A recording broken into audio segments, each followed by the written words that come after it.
আসসালামু আলাইকুম গাইস, আশা করি সবাই ভালো আছেন। আমি আলহামদুলিল্লাহ ভালো আছি।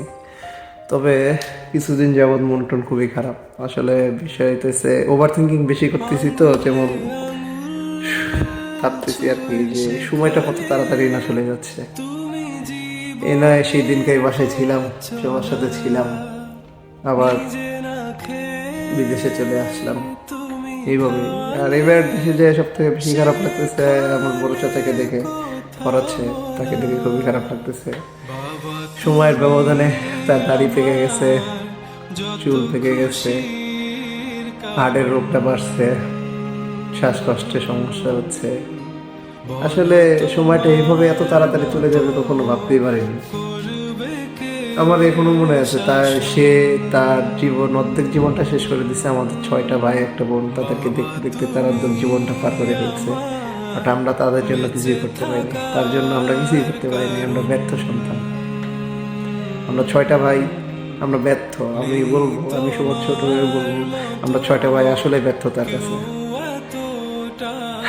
তাকে দেখলে মায়া লাগে যে সে তার অর্ধেক জীবনটা পার করে দিচ্ছে আমাদেরকে দেখতে দেখতে, আর আমরা তার জন্য কিছুই করতে পারিনি।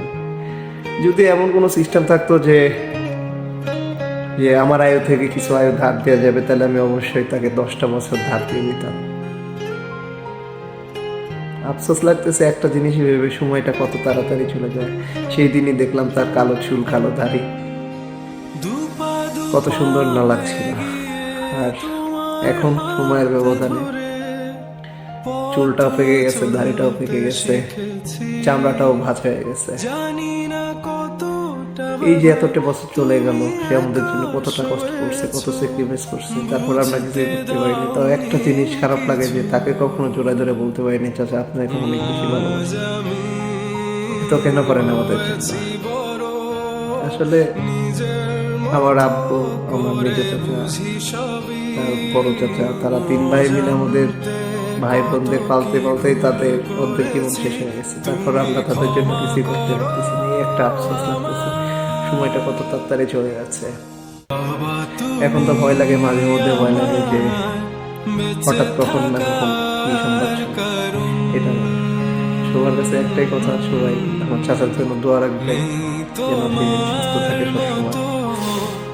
এটাই, এছাড়া তো আমরা কিছু করতে পারবো না, সব উপর আল্লাহর হাতে। সবাই ভালো থাকে।